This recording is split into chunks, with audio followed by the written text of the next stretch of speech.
Ratings ng Eat Bulaga, mas tumaas pa? Yan ang pag-uusapan natin ngayong araw po ng Miyerkules, March 5. Pero bago yan at bago natin umpisahan ang online viewership ng dalawang bigating noontime show sa bansa, ang It's Showtime at ang Eat Bulaga, ay humiling ako na pakisubscribe po ang aking YouTube channel.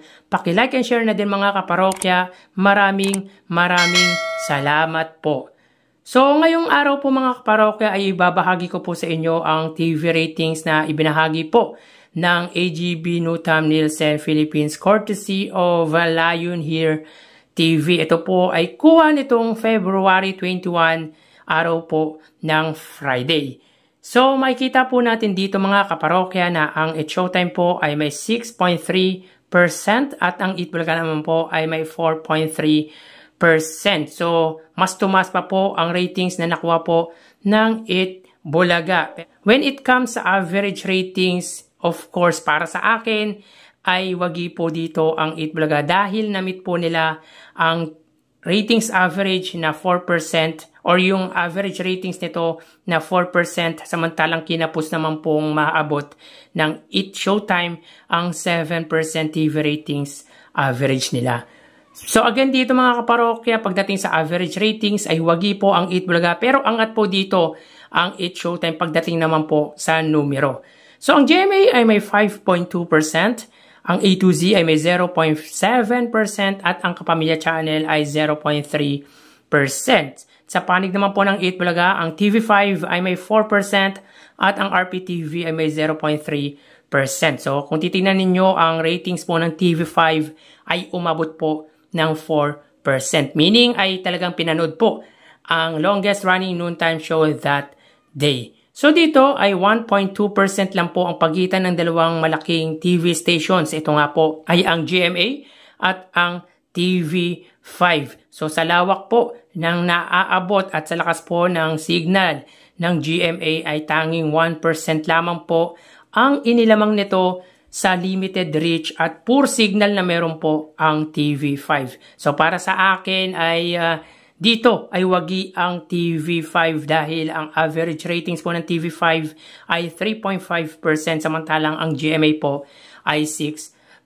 So lubhang nakakabahala to on the part of GMA Network dahil hindi po siya makalayo pagdating sa ratings sa kalaban nitong TV network na TV5. So dito mga kaparokya ay naabot naman po ng dalawang TV stations ng Eat Bulaga, ang TV5 at ang RPTV. Ang average ratings nila dahil ang RPTV po ay may 0.3% average rating. Samantalang sa Eat Showtime naman po, tanging ang Kapamilya Channel lang po ang naka-reach or nakamit ng average ratings na 0.3%.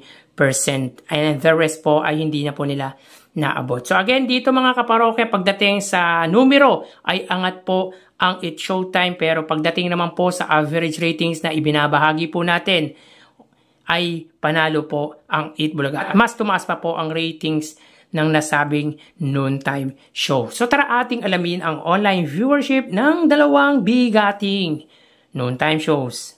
Para sa Eat Bulaga, under TVJ Facebook page na may 2 or 3 million followers at sa It's Showtime naman po na may 18 million followers. So sa oras na 1:21 PM ang It's Showtime po ay may kasalukuyang segment na actingan. So yun po yung segment ng It's Showtime, samantalang ang Eat Bulaga naman po ay Sugod Bahay Mga Kapatid. So dito makikita po natin mga kaparokya na ang It's Showtime po ay may 7,800 viewers, samantalang ang Eat Bulaga naman po ay may 4,200 live viewers. Ulitin po natin mga kaparokya, ang It's Showtime ay may 7,800 viewers na katumbas po ng 8,000, samantalang ang Eat Bulaga naman po ay may 4,200 live viewers. So mapunta naman po tayo sa TV Network YouTube channel ng dalawang noontime shows. Unahin po natin ang It's Showtime under GMA Network na may 37.9 million subscribers at sa Eat Bulaga naman po under TV5 Philippines na may kasalukuyang subscribers na 2.51 million subscribers or 2.31 million subscribers. Sa oras na 2:22 PM ang It's Showtime po, sila ay may 22,000 viewers under GMA Network. Ang Eat Bulaga naman po under TV5 sila po ay may 11,000 live viewers. So, ulitin po natin mga kaparokya, ang It's Showtime po under GMA Network, sila po ay may 22,000 viewers at ang Eat Bulaga naman po under TV5 ay may 11,000 live viewers. So, mapunta naman po tayo sa main YouTube channel ng dalawang noontime shows.